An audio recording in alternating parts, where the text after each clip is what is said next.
hello, and welcome to the episode of the GSMC Wrestling Laureate podcast brought to you by the GSMC Sports Network. I'm your favorite wrestling fan here, Eric Rodriguez, every Monday through Friday, 8 p.m. Pacific time, 11 p.m. Eastern time, here to talk about the greatest thing in the world, professional wrestling on the GSMC Sports Network. So, thank you for joining in. Hope you guys had an amazing Tuesday. We're almost there, guys. It's almost, midweek. Tomorrow is a Wednesday. Hope you guys had a great Tuesday. Hope you guys had an amazing Veterans Day weekend.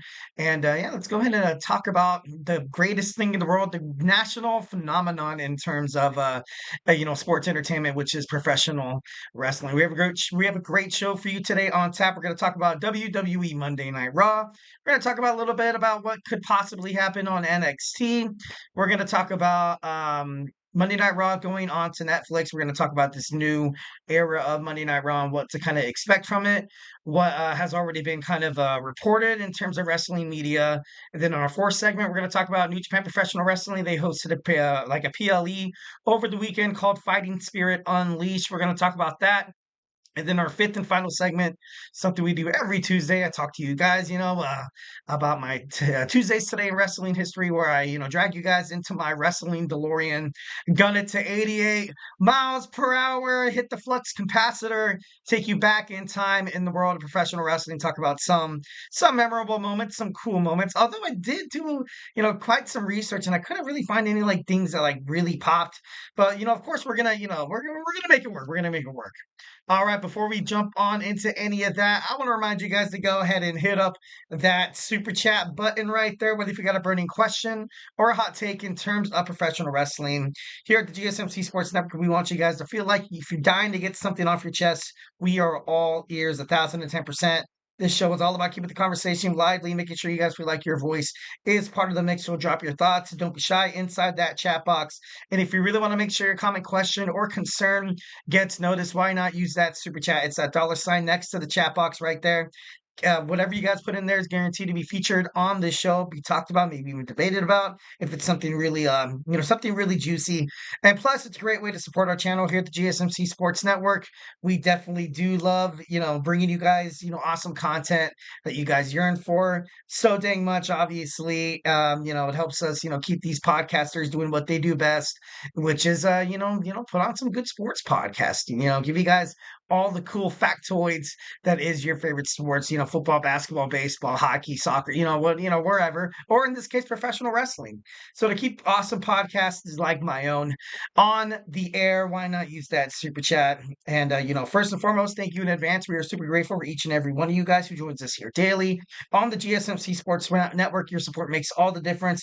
So let's keep the conversation going. Let's get this party started. Send in those super chats, those super stickers, because you guys are super awesome. And together we will make sure this show is, bigger, better, and stronger than ever. Once again, super chat, not your thing. It's all good. Hit up the tips and donations link at the gsmcpodcast.net.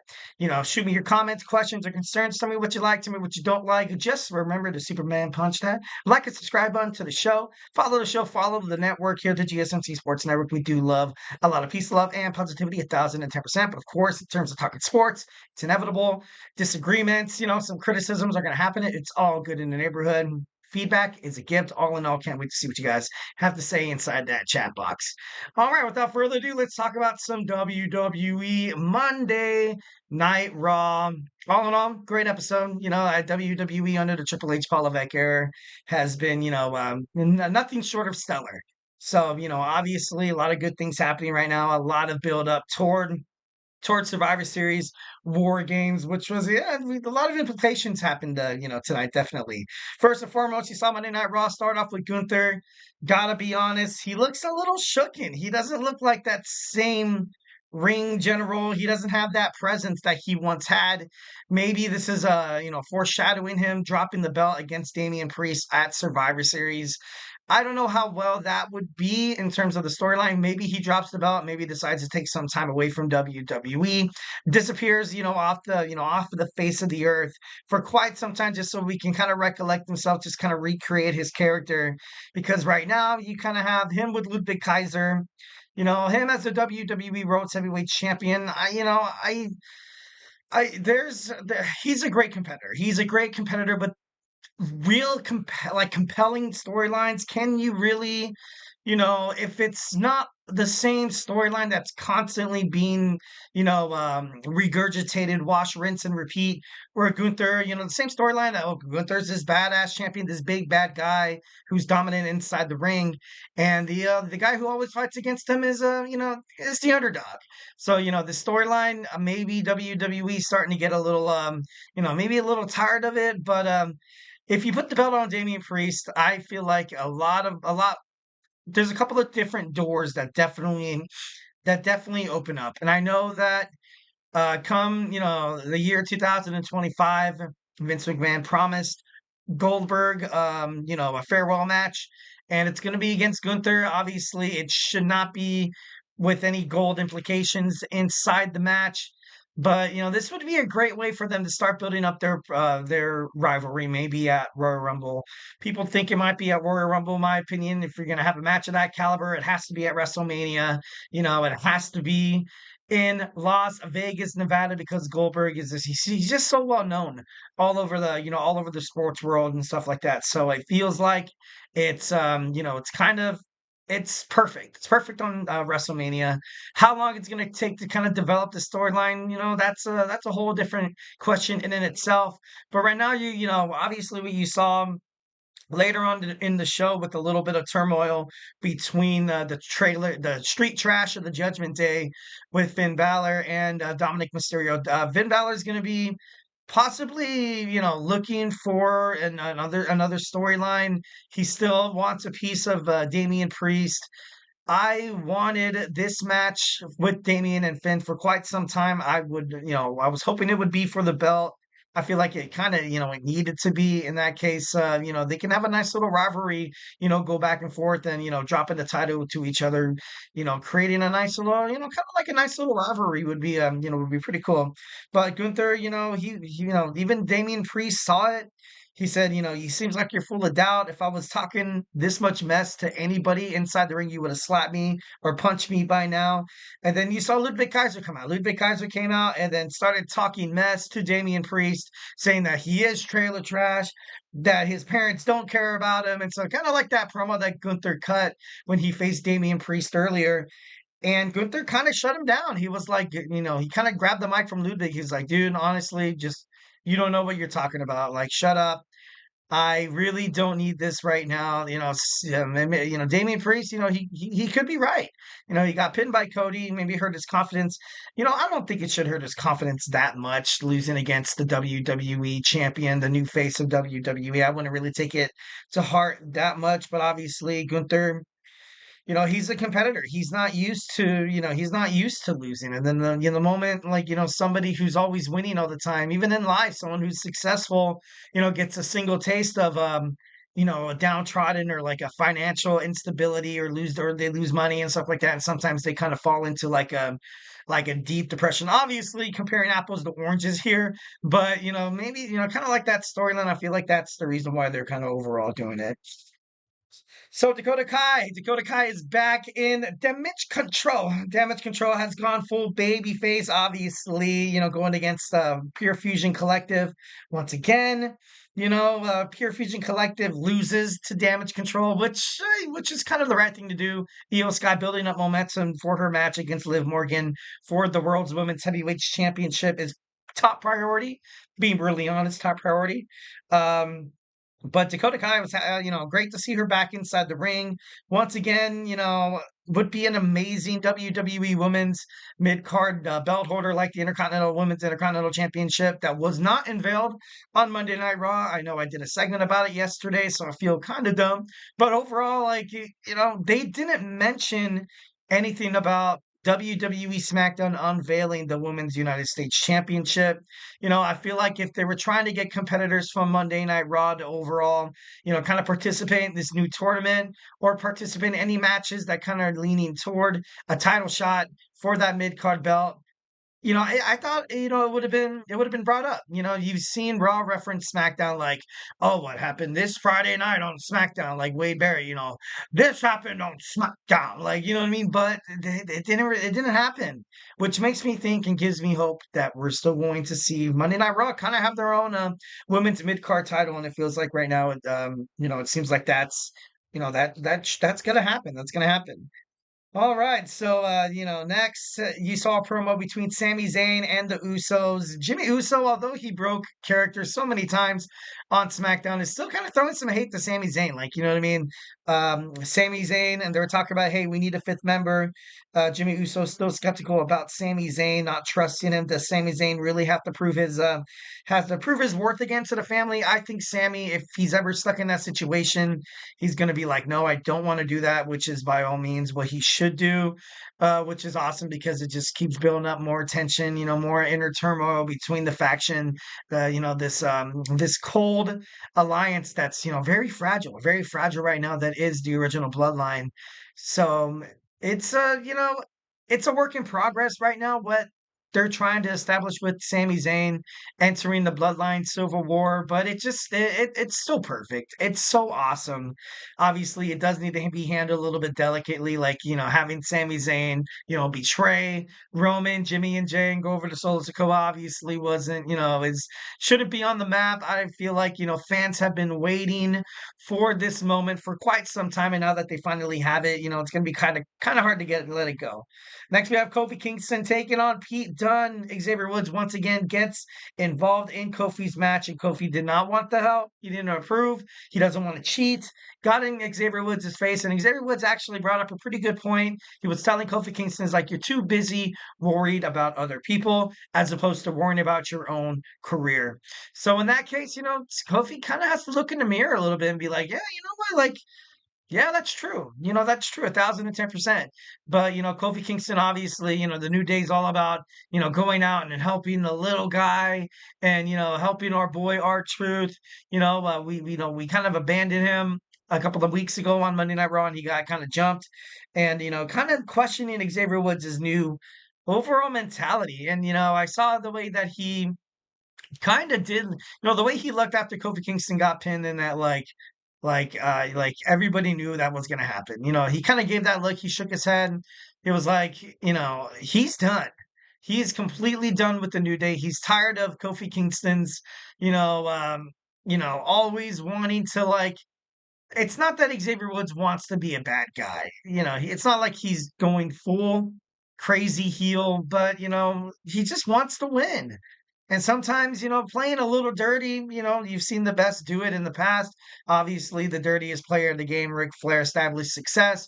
Obviously, you saw Triple H, and, it just, it works. Even CM Punk did it in the past as well. So, there's going to be a little bit of more build up toward this breakup, but this is definitely going to happen. I got to be honest, I'm a little upset. And yeah, Finn Balor, what we talked about earlier, scolded Dominic Mysterio, and now we have a Dominic Mysterio and Carlito teaming up against the War Raiders for the WWE World Tag Team titles. And I hate it. I don't. I didn't like it. I was already kind of skeptical about JD being in the match, but Finn Balor needs to get out of the Judgment Day. Something needs to happen where he gets out. This Judgment Day storyline is literally holding on by a thread. Finn Balor has single-handedly been keeping afloat the careers of JD McDonough, of Dominic Mysterio, of Carlito as of late. And obviously, you kind of saw Dominic Mysterio kind of leech onto Liv Morgan, Raquel Rodriguez, and now he's going to be a part of that storyline. So they don't really need the Judgment Day so much to kind of promote him. So Finn Balor, I think it's time to bounce, man. Once when they lose those tag team titles, Finn Balor is going to be extremely pissed. He's gonna get in Dominic Mysterio's face and probably end up, having a match with Dom. I don't know if they're going to turn Finn completely like babyface. He's been a heel for quite some time now. He hasn't really been a babyface since that's not true. But for me, I feel like it's been a long time for Finn, and I feel like him as a babyface, I feel like he has more of an opportunity to kind of flourish as opposed to what when he's a heel. So I guess we have that match to look forward to next week. Bronson Reed comes out and speaks, challenges Seth Rollins once again. Rollins comes out, confronts Reed. These guys beat the holy hell out of each other. Nobody can break them up. Sami Zayn is seen in the back talking to Seth freaking Rollins, asking him to join him and Roman Reigns and the Usos, and Seth Rollins wasn't having it. He was like, "Look, I teamed up with Roman Reigns once before, and I've done everything in his power to tear this tyrant down. Why would you want to bring him back up again?" Like, what I mean? And that's true, and he has some great points. So Sami Zayn, obviously, they're looking for that fifth member. It's not, I don't think they're going to find it in Seth Rollins, so it should be interesting to find out moving forward. Damien Priest defeats Ludwig Kaiser, obviously, pretty soundly, pretty easily. Damien Priest building up momentum. Gunther comes out at the end, kind of giving him a nod of approval. In the back, there's a promo between Braun Breaker and Sheamus. Braun Breaker challenged Sheamus, and he's going to fight him for the Intercontinental Championship next week. It's kind of crazy how they set it up, this feud between these two fighting each other at WWE Speed. Not really your adequate, cliche WWE Speed kind of fighters. Once again, I feel like this is one of the huge flaws in WWE Speed. It's supposed to be about, I know Braun Breaker is big and speedy and stuff like that, but there has to be a weight limit. I feel like there has to be a weight class, kind of like when you had 205 live, when some people under 205 pounds would only compete. But obviously, they're kind of having a different direction with WWE Speed. So then we see Jimmy approach Braun Breaker. I don't know what that means. I don't know if that possibly means that he's going to try to, get him on his team. I do not. I hope not. Next, we have the Final Testament confronting The Miz. The Miz said, and I quote, "I promised to change my ways, and they let me go." And then they brought Miz out to the ring, beat him up. Obviously, this was to bait the Wyatt Sicks to come out, and they did. Uncle Howdy, the Wyatt Sicks family came out, and they were absolutely demolished by the Final Testament, which was quite a kind of a shocker. But then at the end of the promo, you saw Karrion Kross looking kind of spooked, looking back at Uncle Howdy, laughing inside the ring. Uncle Howdy looking him dead in the eyes, basically saying like, were we baited in, or did we want you guys to do that? You know what I mean? So, that storyline's heating up. These two factions are going to fight each other. I'm just praying on for some war games. It'd be stupid, absolutely stupid, if these guys fought at Survivor Series without being in a war game. So I thought, definitely that needs to happen. So Sikoa approaches Seth Rollins for recruitment. And, Seth Rollins was like, "Look, I don't like, Roman Reigns, and I want to do everything in my power to kind of kick him down. I want to stop his face in once again, but I will never join forces with the wannabe Roman Reigns." So I thought that was kind of funny. Morgan and Rodriguez fight Bianca Belair and Jade Cargill for the WWE Women's Tag Team Championships. And of course, what I did not want to happen, interference. Hated it. Nia, Tiffany Stratton, and then Naomi, and then Io Sky, and then later, Candice LeRae, and of course, Rhea Ripley makes a return when Raw went off the air, hinting at a War Games match. We are going to have Team Rhea, Bianca Belair, Jade Cargill, Io Sky, and Naomi taking on Team Liv, Nia Jax, Tiffany Stratton, Candice LeRae, and Raquel Rodriguez. So, definitely a lot of things to look forward to. Like I said, a lot of implications heading toward WWE Survivor Series in about 2 weeks. So, it's definitely heating up, and I, for one, cannot wait. All right, guys. So, hey, thank you guys for staying in with me for that segment. Now we're going to talk about my second segment. We have WWE NXT live tonight. Make sure you guys catch it. But before you go watch that episode, make sure you guys, stay tuned and, maybe get a little bit of insight before you guys, break off and go enjoy some WWE. So grab your favorite snack, grab your favorite ice cold beverage, and join me here in about 20 seconds. So, hey, do not go anywhere. I feel like I'm losing my mind. Is everybody in the world blind? Please, Lord, give me a sign, a sign. I feel like I'm losing my mind. Is everybody in the world blind? Please, Lord, give me a sign, a sign. I wanna be the greatest. Everybody on the fake shit. I look around and feel like everybody is the fakest. I make this every day and I'm impatient, hoping one day I blow up from the basement. Statement, the top is so vacant. I don't hear shit that I think is amazing. Waiting for my day when I'm playing sold out shows for 1,000 faces. Hey, give me that crown, get in my way and to be put down. It ain't your place, all this my town. If I want that shit, then I'll get it right now. I'm losing it, the noose it fits. I'm losing shit, a stupid myth. You choose to live or choose to dip. You choose to fight or lose your grip and lose a gift. Oh, I feel like I'm losing my mind. Is everybody in the world blind?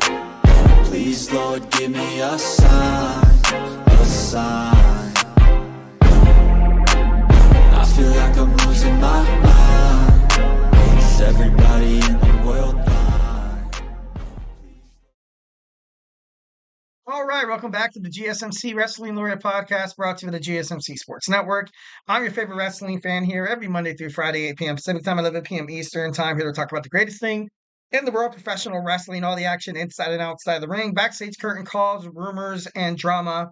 We talk about superstar news, updates, inactive statuses.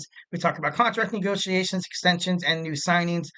We talk about promotions from WWE to AEW to TNA to Ring of Honor to New Japan Professional Wrestling to the NWA to the GCW. If it makes major news in the world of professional wrestling, we talk about it here on this show 1010%. Just kind of reflect on what we talked about in our first segment. We had our WWE Monday Night RAW review, and now we're going to talk about some NXT. But before we do any of that, I want to remind you guys to go ahead and hit up that super chat, whether if you got a burning question or hot take in terms of professional wrestling, or just something you've been dying to share. We are all ears here at the GSMC Sports Network. This show is all about keeping the conversation lively, making sure you guys feel like your voice is part of the mix, so don't be shy. Drop your thoughts inside that chat. And if you really want to make sure your comment, question, or concern gets noticed on the show, hit up that $sign right next to that chat box right there. Anything you guys put inside that super chat is going to be guaranteed to be featured and talked about on the show 1010%. Plus, it's an absolute great way to support our channel. Let's keep the GSMC Sports Network going. And plus we bring you guys awesome sports content that you guys love so dang much. So it's kind of a mutual beneficial relationship there. So we are super grateful for each and every one of you guys who joins us here daily on the GSMC Sports Network. Thank you in advance. Your support makes all the difference. So let's keep the conversation going. Send in those super chats, those super stickers, because you guys are super awesome. And together we will make sure this podcast is, bigger, better, and stronger than ever. Once again, the super chat, not your thing. It's all good. Go ahead and hit up the gsmcpodcast.net. Hit up the tips and donations link. Tell me what you like, tell me what you don't like. Just remember to Superman punch that like a subscribe button to the show. Follow the show, follow the network here at the GSMC Sports Network. We do love a lot of peace, love, and positivity, 1010%. But of course, in terms of talking sports, it's inevitable. There's going to be disagreements, criticisms, and, it's all part of the game, guys. So, it's all gravy, baby. At the end of the day, we're family. We're all part of this wrestling family. Feedback is a gift, so don't be shy. Drop however you guys feel inside that chat. Give me a shout out of where you're listening from.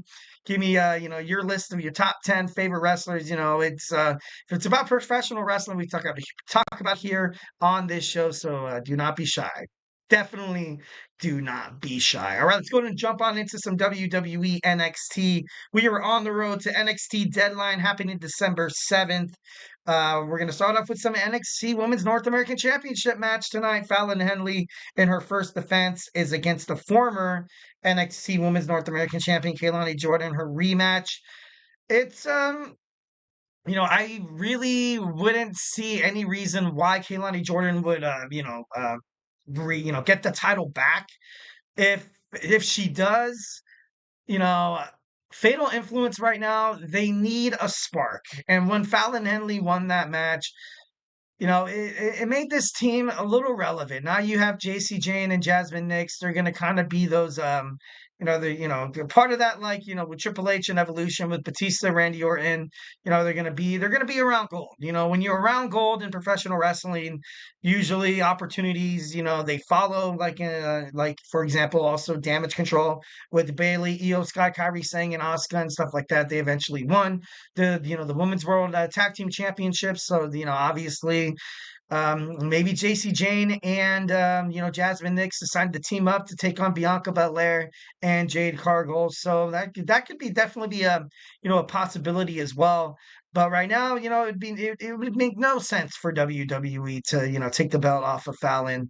I feel like when she won the title, she kind of had an emotional breakdown. Backstage, she was so happy. Obviously, you kind of saw that post with Shawn Michaels. Like I said, try not to break kayfabe or anything like that. But she's been waiting quite some time too, and she's been busting her ass to be a top competitor on the NXT brand. So by all means, if this creates a new, different kind of flavor with this title belt that is the Women's North American Championship, then so be it. You know what I mean? It kind of needs something it needs something different. Like you had Kelani Jordan and you had that American sweetheart who used to, did do gymnastics and stuff like that. And it was cool. It was good. It was a classic baby face and it was awesome.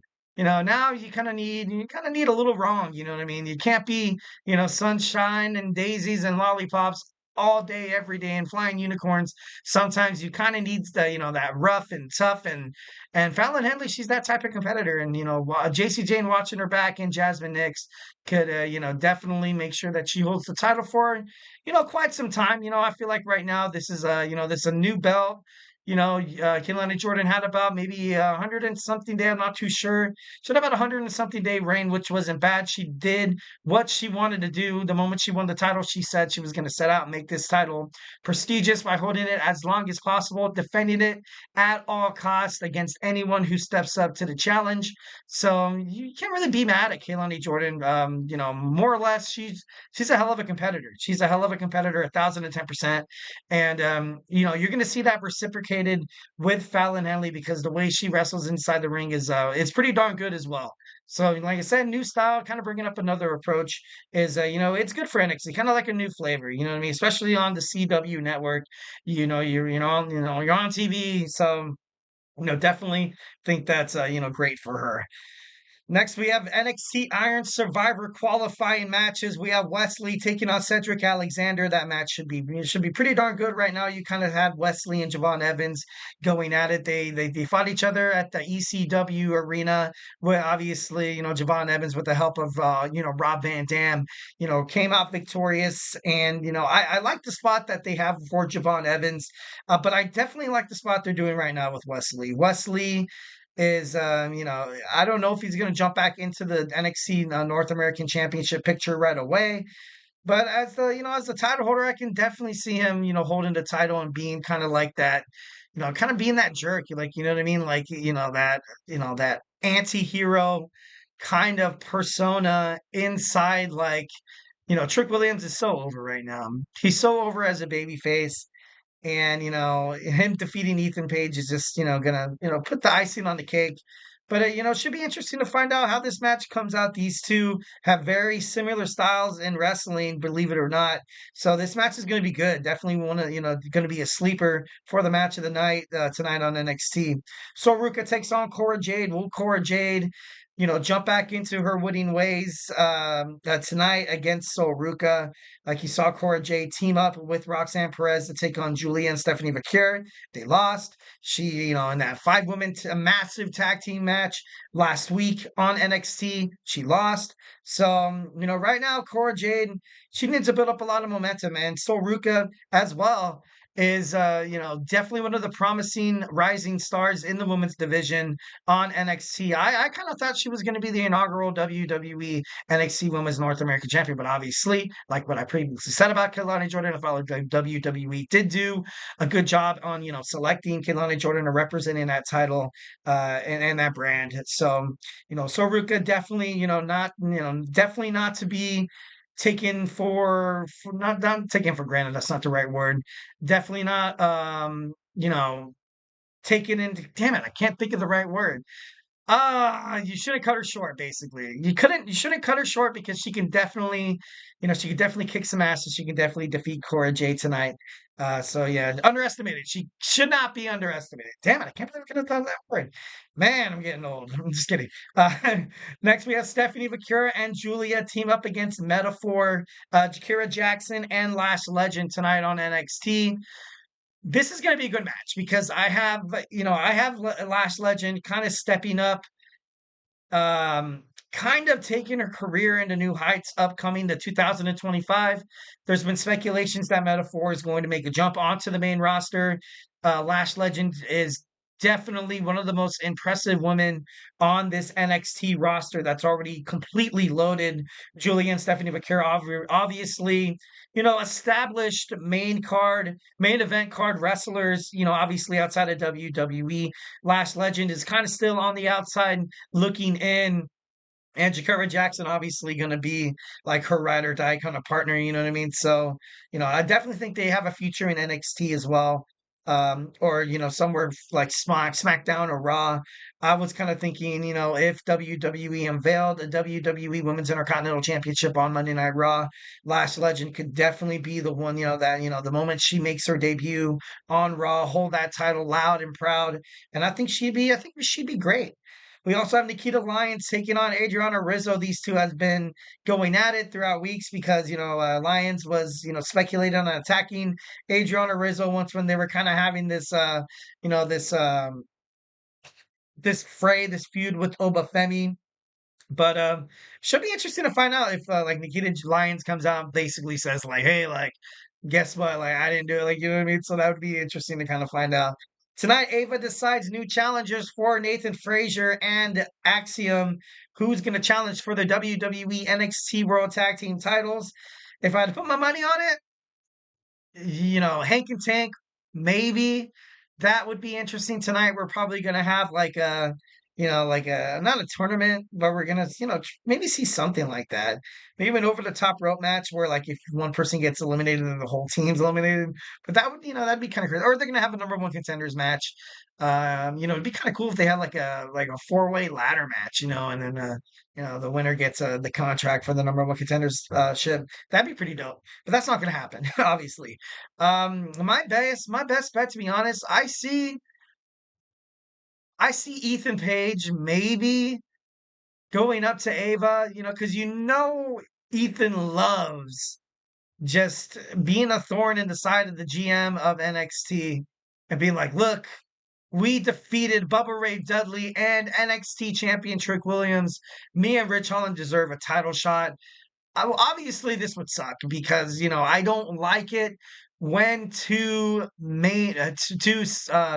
singles wrestlers team up to win tag team gold. I hate it. I don't like it. I think that kind of ultimately diminishes the tag team division on any respective brand. But Ridge isn't really working out as a main Carter or as a singles wrestler, and also Ethan Page recently lost a championship, and he's very marketable to have on television. He's very marketable to be holding gold in NXT. So maybe that's what happens tonight. Maybe Ethan Page and Rich Holland earn their shot against Nathan Frazier and Axiom. So that should be pretty awesome, obviously, to keep your eye on. And tonight we will hear from the NXT World Champion Trick Williams and find out his next move. Maybe his next challenger will be unveiled tonight. Heading up toward NXT Deadline. So it's gonna be an awesome episode of NXT. So don't miss it. All right, guys. So, hey, do not go anywhere. We're going to jump on into our third segment. We got some Monday Night Raw on Netflix era. What to expect, what has been already reported that's going to happen. Grab your favorite snack, grab your favorite ice cold beverage, and join me here in about 25 seconds. So, hey, do not go anywhere. Looking for your daily fix of sports talk without having to pay for it? GSMC Sports Network is available on YouTube. Just search GSMC Sports Network. Get your fix of daily sports talk shows on YouTube, absolutely free. NFL, college football, NBA, MLB, MMA, UFC, fantasy football, and so much more. GSMC Sports Network has shows running all day long, with new sports shows starting every 2 hours. Just like on your favorite cable sports channel, except GSMC Sports Network is absolutely free. Just search GSMC Sports Network on YouTube to catch one of your new favorite shows, like the GSMC College Football Podcast, Chip Shot Football Podcast, Hoops and Heels Women's Sports Podcast, GSMC Basketball Podcast, and so many more. Check it out for yourself. GSMC Sports Network, now available on YouTube absolutely free. Search GSMC Sports Network on YouTube right now.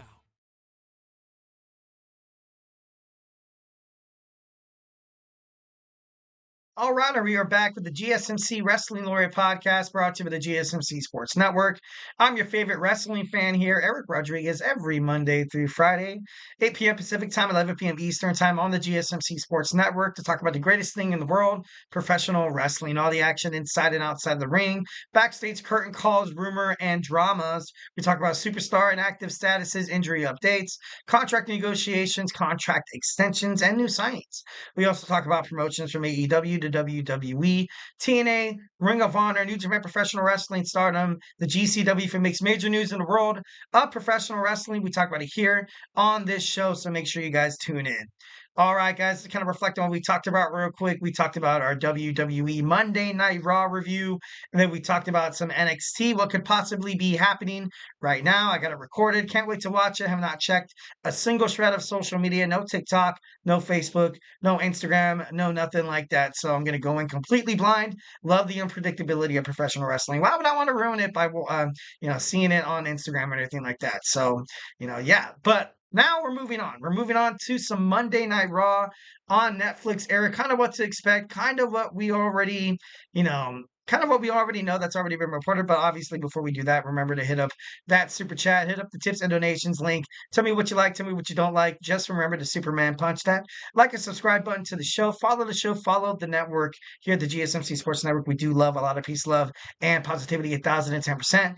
Be a part of the show. Make sure you guys hit up those super chats to definitely support the GSMC Sports Network. All right, so it's going to jump on into our third segment. All right, we got some WWE Netflix on Monday Night Raw. We're only a few months away. We're only a few months away of WWE Raw still being on the USA Network, where it's kind of like PG-13, kind of like that, appealing to a younger audience, which is always good, which is always great for your brand. Sometimes it's not really a bad thing to kind of take on a new, more edgier adult kind of content. Like it's already been reported that Triple H, Paul Levesque, kind of wants to see it, kind of wants to see something, a little bit different, but it shouldn't definitely be thrown out the window. It's obviously what WWE has been doing has been working. It's been great. It's the reason why it's become a huge entertainment conglomerate. I remember about about like 2 to 4 years ago, sometimes you would see empty seats in the arena. It'd be blacked out. I remember going to a Monday Night Raw event about like 3 years ago, and I remember sitting in the back then it was called the Staples Center. Now it's the Crypto.com Arena, and everybody who joined got free seat upgrades because when you pay attention to kind of the production of a wrestling event, it's always that face. You're seeing the ring, you're kind of seeing back there a little bit. The announcers are usually on the right, and then the stage is on the left. So that's the main camera angle that they kind of go through. Camera two, kind of shows more of a kind of like a diagonal kind of strength onto the turnbuckles. And obviously there's a lot of moving cameras when it comes to like people doing entrances and stuff like that, and cameramen inside the ring trying to catch the moves, obviously what's happening. And and it was just kind of crazy how like I was kind of sitting there, and all over here I was on the camera side. All over here it looked like it was like totally packed. It was crazy. And I got up to grab a bag of peanuts, and I'm like, holy crap, it's crazy. Nobody would ever expect that. That's insane. But obviously it's not like that anymore. Every single time you see a Monday Night Raw, SmackDown, even on NXT, it seems like it's already sold out. It's kind of cool. It's kind of crazy. People are in love with Monday Night Raw. Definitely a perfect time for it to branch out to Netflix. We're on a 10-year deal worth more than, like around $5 billion between the streaming, juggernaut that is Netflix and WWE.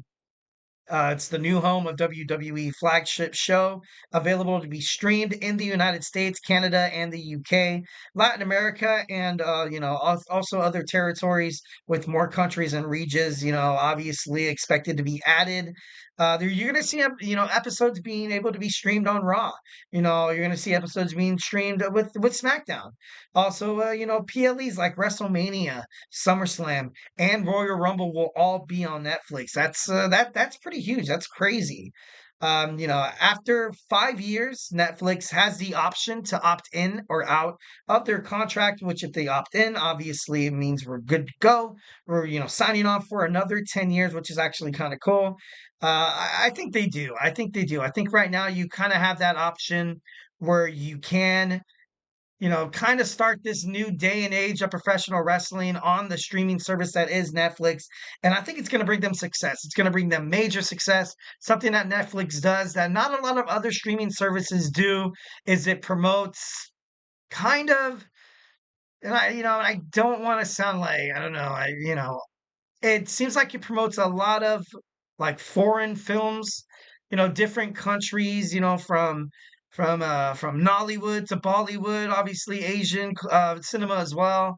You kind of get more of a, a different array, which definitely brings, a lot of different fanscapes that could possibly be interested in watching stuff like WWE, or fans that are already interested in WWE and they're like, oh, cool. I'm gonna check on Netflix after I watch Monday Night Raw. I'm definitely gonna see what Netflix has to offer, and they're really good in terms of advertising. Obviously, the moment you click onto that Netflix, icon on your Roku or your Fire Stick or whatever it's called nowadays, or your smart TV, they automatically have the top ten, things that are being streamed right now. So they have documentaries, they have stuff for kids. So this is a big deal, and it's going to be very beneficial for both companies. And it's a match made in heaven. Netflix executives, according to Fightful Select, said that they have requested the likes of CM Punk, Cody Rhodes, and Roman Reigns. Will the Bloodline storyline be exclusively moving to Monday Night Raw? It's possible. It's definitely possible. They've been on the Monday Night Raw, I mean, on the Friday Night Spectrum for quite some time. It's kind of been the home of Roman Reigns. Obviously, SmackDown is the home of the Rock.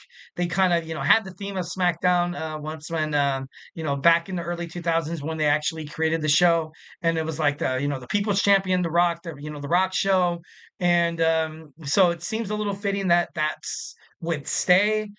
And, the USA Network, definitely like what you've seen once when SmackDown was, their home was Fox. You had a lot of, big name superstars on SmackDown, like, like The Rock and, like, Roman Reigns, but they would jump onto, Monday Night Raw as well on occasion on the USA Network. So it's not like I think that Netflix wants to hog all the talent, I guess is what I'm trying to say. I guess, you're a company that just invested billions of dollars in this wrestling conglomeration.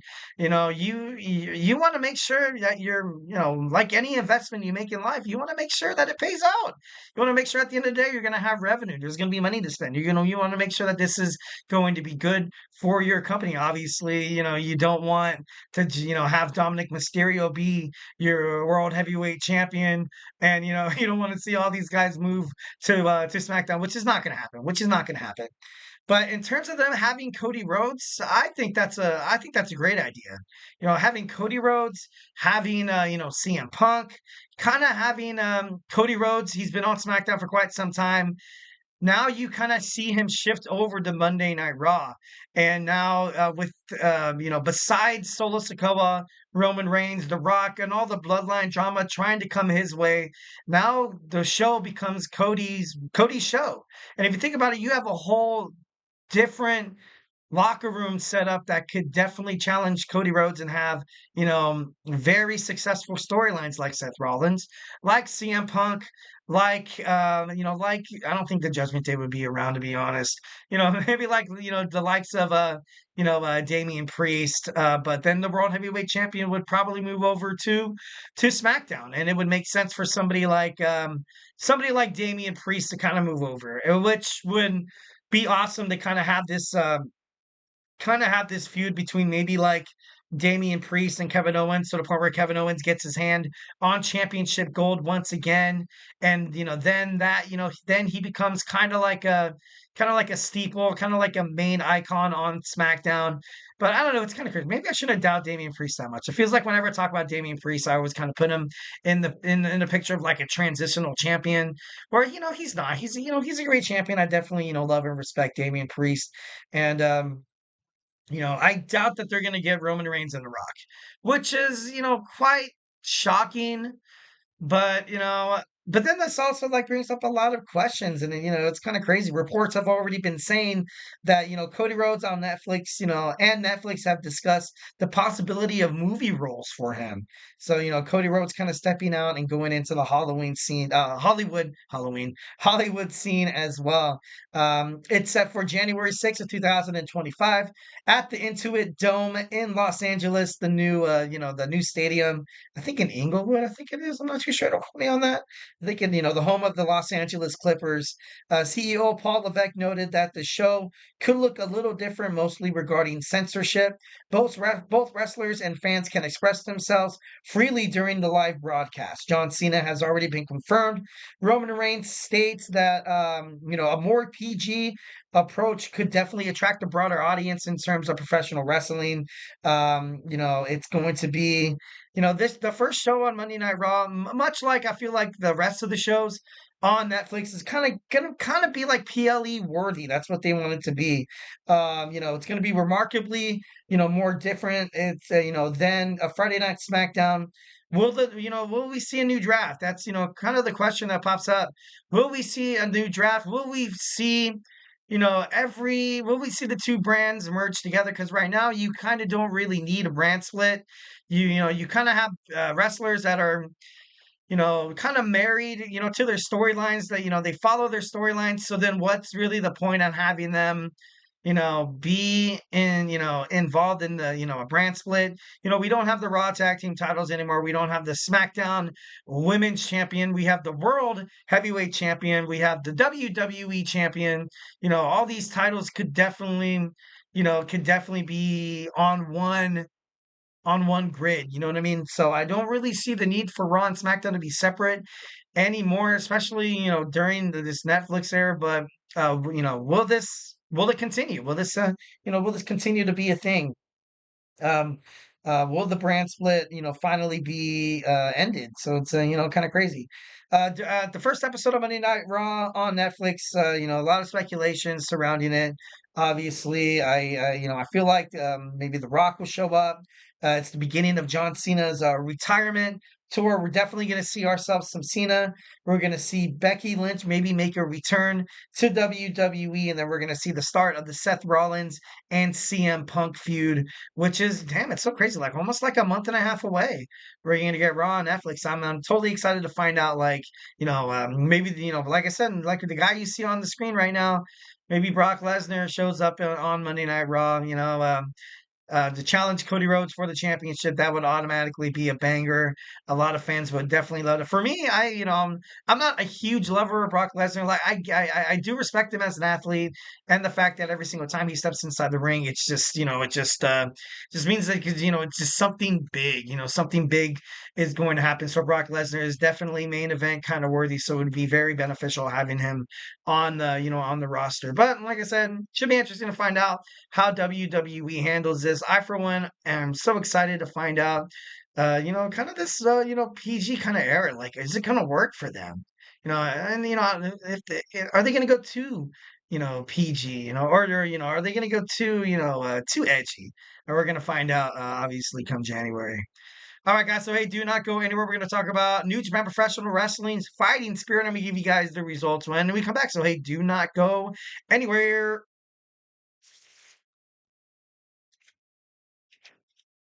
For the best and latest podcasts available anywhere, go to the podcast app on your cell phone and type in GSMC to access free content-rich podcasts on health and wellness, book reviews, sports, entertainment, relationships, social media, movies, technology, finance, and even weird news. Subscribe and download the GSMC Podcast Network's family of shows, available everywhere podcasts are found.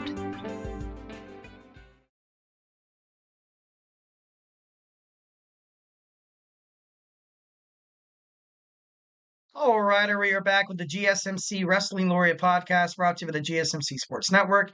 I'm your favorite wrestling fan here every Monday through Friday, 8 p.m. Pacific time, 11 p.m. Eastern time on the GSMC Sports Network to talk about the greatest thing in the world, professional wrestling. So make sure you guys, check that out. We talk about, the action inside and outside the ring. We talk about superstars, news updates. We talk about promotions from AEW to WWE for makes major news in the world of professional wrestling. We talk about it here on this show 1,010%. So make sure you guys, definitely, contribute to obviously hit up the chat. Tell me, how long you guys been wrestling fans. Give me your top five, best wrestlers or, maybe top five worst wrestlers. Who knows, just anything to talk about. It's cool. All right, just kind of sorry, excuse me. Kind of reflect on what we talked about real quick. We talked about our WWE Monday Night Raw review. We talked about NXT. We also talked about the the Monday Night Raw Netflix era is going to begin in January. So we talked about what to expect from that. And now, without further ado, we're going to talk about New Japan Professional Wrestling's Fighting Spirit Unleashed. Overall, I got a nice little review throughout a lot of the wrestling news media sources and stuff like that. So yeah, obviously it was when it comes to New Japan Professional Wrestling, something that I definitely admire. And obviously I don't get the channel that they have the PLEs on, but I do obviously check out some of the highlights and stuff like that. It's a new style of wrestling, like, and it's very, I don't know how to really put this into words. Seems like when these guys are fighting, maybe they're more serious. Maybe no, I don't know if that's the right way to say it. Like, it seems like these people or these wrestlers, these superstars are actually like kayfabing it. Like, you know what I mean? It seems like it's actually personal. They hate each other inside the ring and outside of the ring. And I don't know, just the quality. I like it. I feel like it's definitely in terms of like being like and like cinematic. It's compelling stuff. It's very riveting. So definitely get shooting some respect and some grace on New Japan Professional Wrestling for having these matches, and their styles inside the wrestling ring are they're great. And sometimes wrestlers have to jump into the independent scene to fight in Japan to kind of get a taste and kind of have this new arsenal of wrestling tactics that could definitely open up your mind and cause you to open up your wrestling repertoire and your list of moves, because not everybody wants to see the same thing over and over and over again. So that'd be super dang boring. So definitely love the innovative style of the New Japan Professional Wrestling. So Fighting Spirit Unleashed, all in all, can't wait. It's Matt Vandergriff on the pre-show defeats Seabass Finn. Sorry, excuse me. I definitely love his finisher. It's called the Kiss My Bass. Thought that was kind of funny, play on words, kiss my bass. I'm just kidding. Now moving on. Vandergriff post match was laid out by an angry Zayn J, obviously building up some future a future storyline and feud between those two superstars. So, but the match was actually, from according to the highlights, it looked like pretty dope. It didn't really seem like Matt Vandergriff was really that much out of Seabass Finn's league, but he was able to dictate the match, for most of the match, and he deserved the win. David Finlay defeats Kevin Knight. Kevin Knight has been, in terms of New Japan Professional Wrestling, I was, doing a little bit of research on the PWI. I check power rankings here and there, and then sometimes I see names, or sometimes I'll see, oh, look at these match results. Look at, what happened in this. And I'm like, one of the names that popped up is definitely Kevin Knight. So, David Finlay, obviously, kudos, congratulations on your match. But, I kind of liked seeing these guys fight each other. It seems like these guys definitely have a future, feud between these guys. I want to see a best 2 out of 3 falls matchup. I feel like that'd be pretty badass between these two competitors. So, definitely love that. All right, we have grizzled young veterans, the team of James Drake and Zach Gibson, taking on Team DMK, Shane and Mikey Nichols, the champions. They become the new strong openweight tag team champions. TMDK's double championship reign is officially over. So congratulations to the grizzled young veterans. I saw them on AEW quite some time ago. Was it probably like a month ago? And they kind of got in the face of Matthew Nicholas Jackson when they were the AEW World Tag Team Champions, and I was like, okay, these are going to be the next guys to kind of dethrone them. Obviously, it wasn't. It was Private Party, which they deserved. I love that Private Party. Won the championships.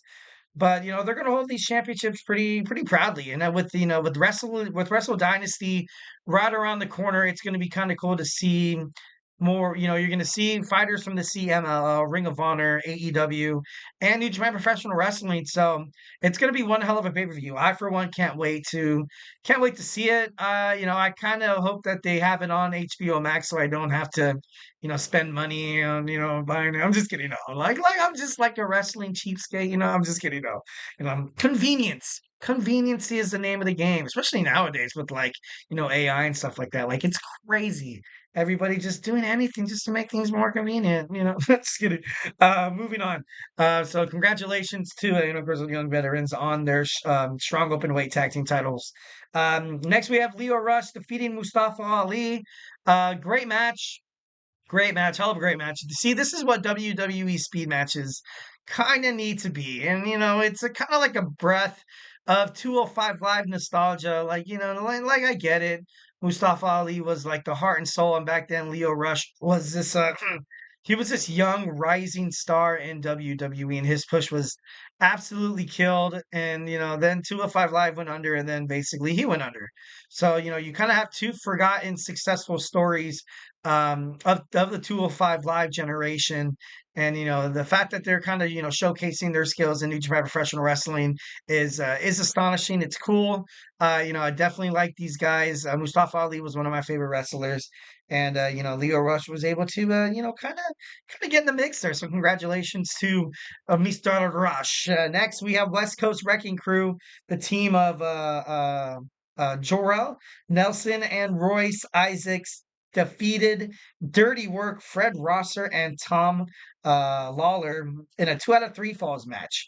Isn't it kind of an unwritten rule that whenever there's like a 2 out of 3 falls match, it always comes down to the wire? It always comes down to that third fall, which is what you want to do. Like, you know what I mean? Like, look at the World Series or the NBA Finals. When the series ends in like 5, games, or somebody's swept, it's like, where's the fun in that? We want to see like game 6s. We preferably want to see game 7s.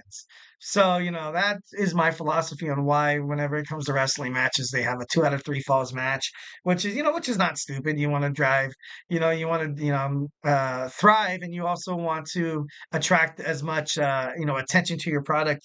So obviously, oh my God, one more fall to go. Like, so it's pretty cool. It's pretty cool. But you saw Dirty Work get defeated by the West Coast Wrecking Crew. West Coast Wrecking Crew called out the new tag team chants, Grizzled Young Veterans, after the match. So we're going to definitely see something like that. These two, teams going at it in the future.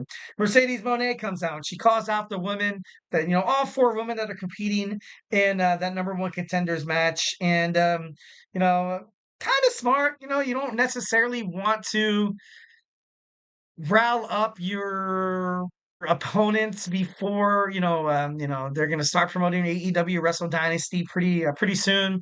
She has a match against Chris Statlander in AEW Full Gear in I think like 2 weeks. So I kind of want to see her drop the belt to Chris. I feel like it's about time. She's held the TBS championship ever since she got signed. She made a debut in in AEW in March of 2024 this year.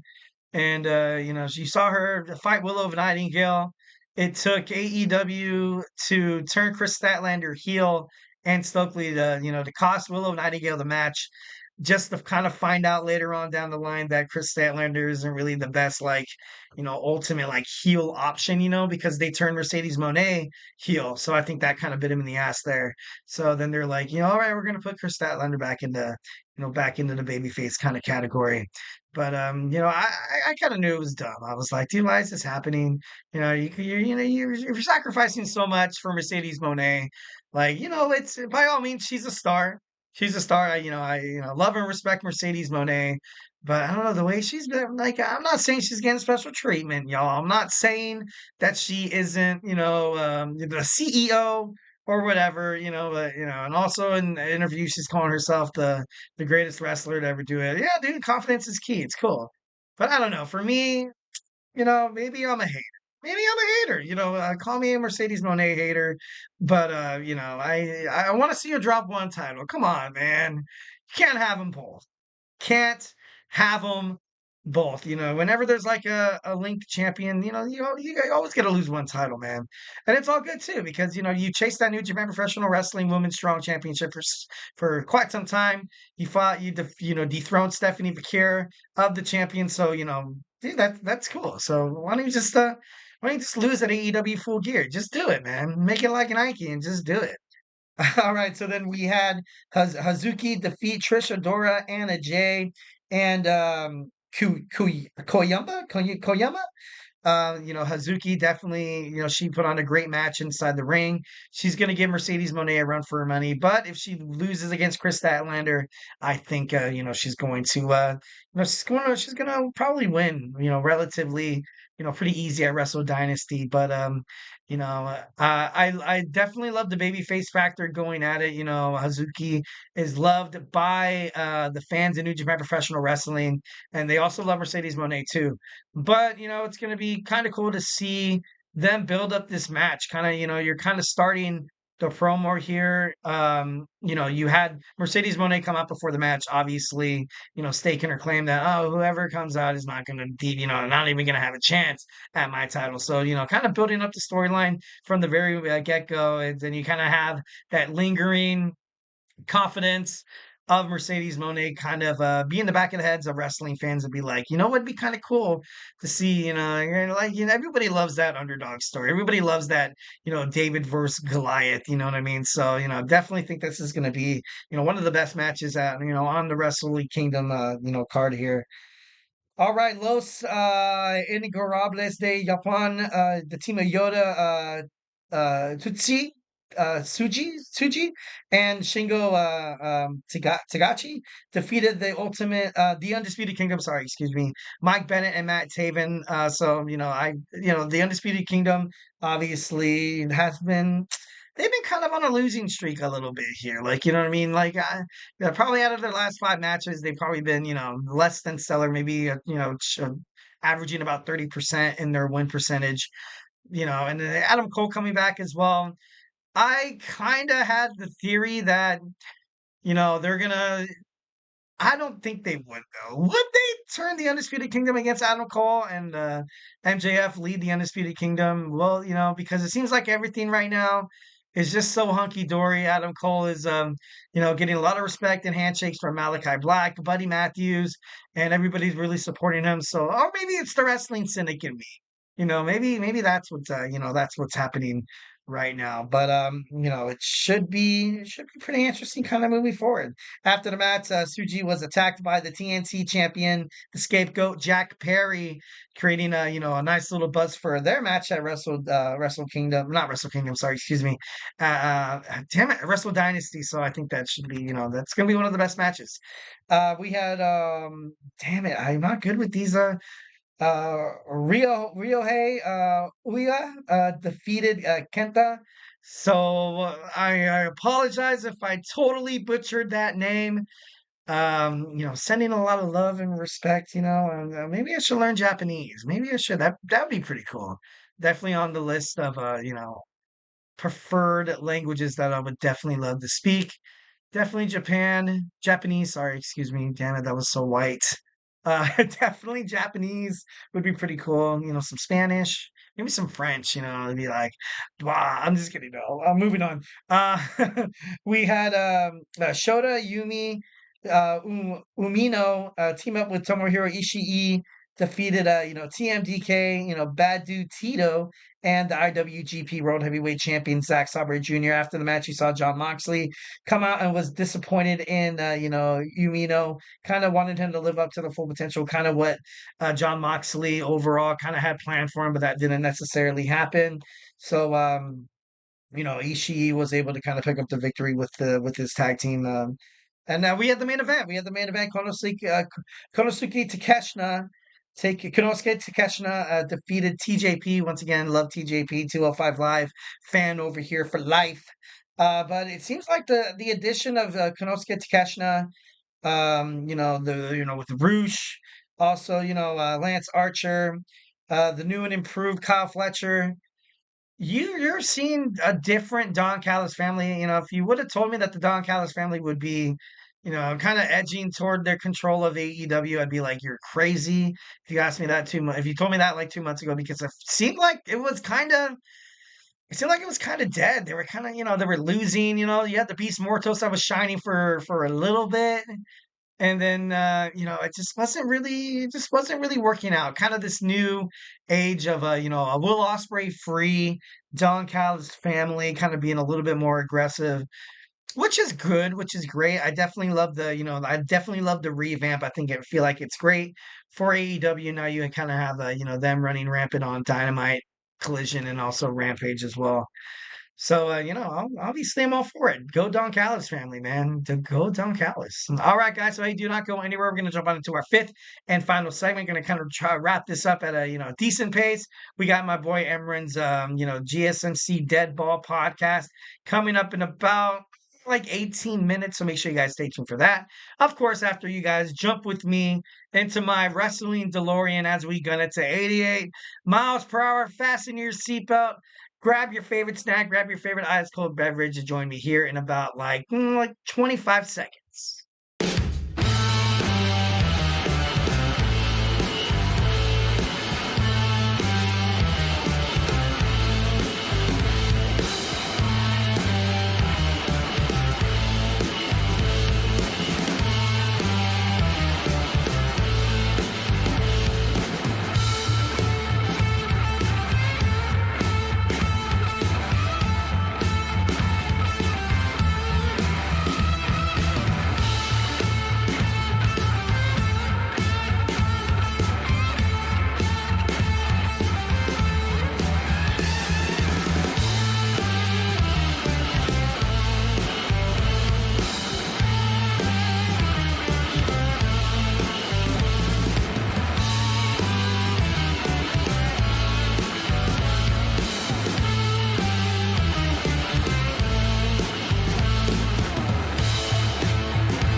All right. And we are back with the GSMC Wrestling Laureate podcast brought to you by the GSMC Sports Network.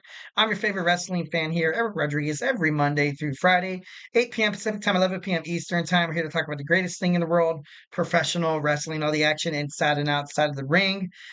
We talk about superstar, inactive injury updates as well, contract negotiations, extensions, and new signings. We also talk about, promotions from AEW to WWE to Ring of Honor to TNA to, basically anywhere from makes major news in the world of professional wrestling. We talk about it here on this show, 1,010%. So yeah, make sure you guys, catch us on the flip side on the GSMC Sports Network. All right, guys, kind of reflect on what we talked about real quick. We had our WWE Monday Night Raw review. We talked about WWE NXT. We also talked about what Netflix's Monday Night Raw could possibly look like, the first episode, as well as, it moving forward. And then we also talked about New Japan Professional Wrestling's Fighting Spirit Unleashed pay-per-view that took place. Sorry, excuse me. I think it was on Friday, the 8th. Now we're going to talk about Tuesdays today in wrestling history. We're going to go back in time and talk about some stuff that's happened on this day of November 12th. And like I said, I was doing quite, some research, and I didn't really find out like anything like really like big. Obviously, there's always stuff that happens. It's no, but things that kind of like jumped out. Like it wasn't it wasn't really that much of a. I guess it really wasn't that much of a monumental day. So I think that's you know. But moving forward, in 1966 in Omaha, Nebraska, Dick the Bruiser defeated Mad Dog Facon to win the AEW World Heavyweight Champion. You know, that's an interesting name, gotta be honest. But then again, I'm not doubting how, kind of, I guess how intimidating it sounds, I guess. But Mad Dog sounds like an intimidating name. Obviously, back in the day, I feel like professional wrestling was, kind of a little, I don't want to say taboo, kind of like, like boxing or kind of like where you have these, Iron Mike Tyson or, you know what I mean? Where you have these, you kind of have these nicknames. So, if you look at it, that guy looks jacked, man. That guy looked like he can probably bench press 350, dude, with his pinky. So, definitely congratulations to the Bruiser who defeated Mad Dog to win the AWA championship in Omaha, Nebraska. Nebraska. All right, moving on. 2001, the Hardy Boys defeated Booker T and Test on Monday Night Raw to win the WWF Tag Team Championships. Also, that same show, Edge defeated Kurt Angle to become the final WCW United States Champion. That title would be deactivated at Survivor Series later that month before being resurrected as a WWE title in 2003. And like I'm not trying to throw some shade at WWE or their whole decision making in terms of the invasion angle. Like, but come on, this was dumb. Like, I can't, you know, at the time, Edge was like prolific, tag team superstar. Kurt Angle was, he was coming up. He was just starting. You couldn't really give WCW the glory to kind of kiss, the title that you've taken from the NWA. You couldn't really, you couldn't really have them take it to the grave, I guess you can say. The fact that it was resurrected as a WWE title was like, all right, let's end WCW. Let's put that title to bed. And now the WWE United States Championship, like, you know what I mean? It seems like a spit in the face for me. Personally, I feel like, they did a lot of WCW superstars wrong. Vince McMahon made an example out of them. Wanted people to know that WCW was trash. All those who were in favor or fans of the wrestling promotion, are they're not really wrestling fans, and you come over to WWE, you see a lot of talent wasted. I would have loved to see, just somebody else go after it. I would have loved to see somebody from WCW, put the title to the grave because I would love to see Sting do it. That would have been pretty monumental. Maybe, Ric Flair would have been appropriate as well.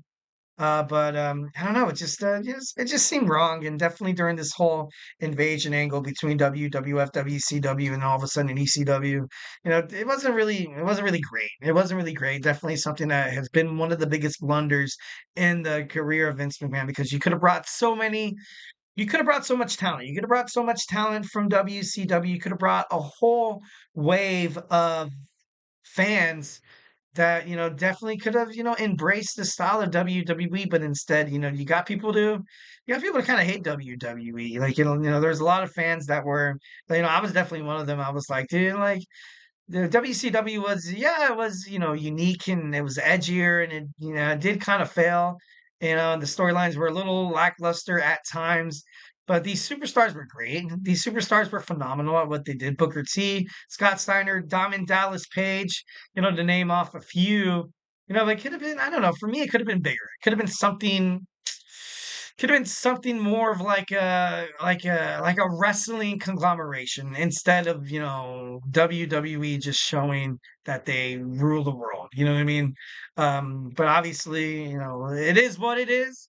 Me personally, I would have kept the fact that Vince McMahon purchased WCW. I would have swept it under the rug. I would have made people still believe that these guys were fighting each other in the ratings to kind of make for more edgier content. I feel like that would have been That would have been pretty badass. That would have been pretty cool. And maybe, from time to time on Survivor Series, you would have Team WCW going up against Team WWF/WWE, and then at WrestleMania, you would have on the main event, you'd have the top champion in WCW going up against the WWE champion. That would have been that would have been pretty damn cool. Triple H fighting Booker T with the WCW backing Booker T and the WWE backing Triple H. It would have been a monumental title match, or Scott Steiner. But when those superstars made it to the WWE and it was Booker T on against Triple H when they were both on WWE, it wasn't really didn't really have that same kind of zing to it. But overall, once again, kind of hope that WCW would have gotten treated a little bit better, and it would have definitely had one of those superstars and not be a WWF superstar who would retire the WCW United States Championship because of the glory that it's had on in the NWA. So definitely kind of crazy. Next, in 2003, Lex Luger wrestled his last match for a major promotion on an NWA TNA weekly pay-per-view event in Nashville, Tennessee. He teamed up with Jeff Jarrett in a losing effort against Sting and AJ Styles. This was kind of like the beginning of, of the not the golden age of, well, kind of sort of, you had AJ Styles, you had a lot of fans, especially in 2005, 2006, start watching TNA. Like you had the six-sided ring. It was something new. It was something, it was edgy. It was innovative. It was just something different than WWE. And you had, top stars like, Christopher Daniels, Chris Sabin, Jay Lethal. You also had the Monster Abyss. You had Jeff Jarrett doing his thing. He was the main bad guy with like Jim Cornette. And you had Sting, and then, you had the likes of Hulk Hogan and Eric Bischoff come in, and Dixie Carter was like, "No, thank you, I'm out. I'm taking my father's company, Panda Energy. I'm taking our sponsor, and I'm dipping, potato chipping." Now TNA, before their collaboration with WWE, kind of faltered and kind of span out of control. Filled with the lawsuits. Even I feel like Jeff Jarrett actually, tried suing the company as well, which is kind of a shame and it kind of sucks. But something that TNA has always had that you can't really take away from the promotion, that their wrestlers has always been under the radar, always like diamonds in the rough. Every single time they have a chance to showcase their talent on a main wrestling promotion, they shine. They do less than stellar, abilities, wrestling moves, and they kind of have a different style in terms of kind of like what I was mentioning with New Japan Professional Wrestling in the last segment. Definitely, TNA was definitely one of those promotions that kind of prided itself on developing young talent. But as soon as they started getting older talent, they definitely made a star out of Samoa Joe. They made a star out of Kurt Angle. Bobby Lashley was great as well. But then you started bringing people on that some older guys, some veterans, something that that happened to WCW, that ultimately you didn't want to promote the younger guys. Instead, you just have these people like Hollywood Hulk Hogan have a creative clause in their contract where they can pick and choose who they want to lose to, what kind of storyline, is suitable for them. In that case, if the creative ability isn't in the hands of the writers, it's in the hands of the wrestlers themselves. That's already a recipe for disaster. You know what I mean? Like, look at, for example, I know this might be comparing apples to oranges here. Look at what's happening with the NBA right now with LeBron James, who fought so hard to get all those superstars. I remember, I think it was Russell Westbrook. I think even Carmelo Anthony was on the team. And it was like, a team full of these old guys that, they got rid of all the young talent like Kyle Kuzma, Alonzo Ball, also the guy who plays for the Pelicans. Damn it, Brandon Ingram, banned Brandon Ingram, and they're like, no, I don't want to play with any of these guys. And now, he got the Lakers to hire JJ Redick, and now they're not really seeing eye to eye. Now he's posting stuff on X, Twitter or whatever you like to call it, saying that, oh, I had a vision, I was with Coach K, and and all of a sudden it was Dr. Dre concert and all this. Like, it's just, you shouldn't give athletes all the power. You should give them power in terms of, treat them with respect, pay them exactly what they go out there and make billions for your organization. Make sure they're taken care of. At the end of the day, you don't really want somebody to be kind of like flying high and feeling like they're bigger than the team.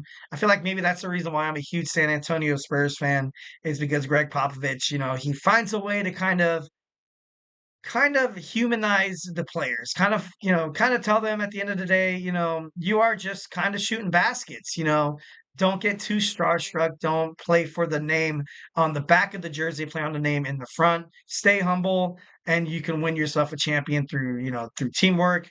The ball finds the best, shooter. And obviously, right now, with the San Antonio Spurs, they're in a rebuild kind of situation. But obviously, I have a lot of hope with Victor Wembanyama. I totally butchered that name. Damn, when it comes to, oh man, man, all right. Going back to wrestling, going back to professional wrestling. Basically, you pay these writers, so much money to kind of have, different creative styles. And, if you kind of have something where they're like, oh, let's just be part of our, have our own thing, and it just doesn't really work out. All right. Also, what happened? We had WWE Live Super Show, which happened in, I think it was 2023. I think it was 2023, where you saw Becky Lynch defeat Zoe Stark, Jey Uso defeat JD McDonough. You saw Kevin Owens defeat Jimmy Uso. You saw Gunther defeat Sami Zayn. He retained the championship. You saw Cody Rhodes defeat The Miz. You saw the LA Knight defeat Grayson Waller. Io Sky retained her WWE Women's Championship in a triple threat match against Bianca Belair and Charlotte Flair. And then in the main event, you saw the World Heavyweight Champion Seth freaking Rollins retain his championship against Drew McIntyre. So yeah, I remember. Did I watch that? I think I did watch it. But overall, it was classic WWE. It was great. I definitely love it. We got a couple of notable wrestling birthdays. We have the Disco Inferno, Elektra, Lena Yada, and Matt Coppotelli. Coppotelli? That's an interesting last name. I wish I had an interesting last. I'm just kidding. No, I love my last name. I love my heritage. I love my culture. So yeah, I can't really be complaining too much, huh, Eric? But anyways, moving on. Hope you guys had a great time listening and watching to this episode. Thank you so much for tuning in to the GSMC Wrestling Laureate podcast, brought to you by the GSMC Sports Network. Always remember to Superman punch that like and subscribe button to the show. Follow the network here at the GSMC Sports Network. We do love a lot of peace, love, and positivity 1,010%. But of course, in terms of talking about sports, there's going to be criticisms. Feedback is a gift drop, however you guys feel inside the chat. Tell me I'm wrong. Tell me that I'm off my rocker. Tell me that I'm, going for gazies or whatever. Make sure you, follow us on Twitter /X, Instagram, TikTok, and Facebook for more content and updates. And like I always say, if I have not made you a wrestling fan by now, the NFL is heating up week 11. Damn, we're already halfway through the NFL season. It's kind of crazy. It's kind of sad. But we have two football podcasts. We have the GSMC football podcast with my boy Kenneth. We got the Chip Shot football podcast with Manny. And of course, in terms of talking football, there's always fantasy football. Find out how to make your team a WWE champion by tuning in to Chris Shepard's GSMC Fantasy Sports podcast. Don't miss a blink of an eye by him. Find out your stardoms, your sit-ems. Find out who to pick up off the waiver wire to make your team super successful. Obviously, Saturdays are full of action-packed college football, game day stuff, so make sure you tune into Tommy's GSMC College Football Podcast. Tune into Nelson's Sports Podcast, GSMC Sports Podcast. We also have Jeremy with Sports by GSMC, where they talk about any sports, hockey, baseball, football, basketball, you name it. Make sure you guys tune into that. And also make sure you guys tune into Emran's Dead Ball Podcast starting in about a minute. So I'm going to bid you guys farewell. Hope you guys had an amazing Tuesday. Can't wait to see you guys on a beautiful Wednesday. Stay beautiful yourselves, but most importantly, love you.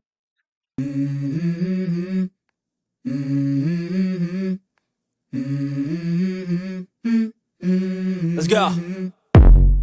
I wake up to a little bit of drool on my pillow, feel like it's gonna be a bad day. Yeah, I'm tired of shit, and the coffee ain't hit yet, damn ain't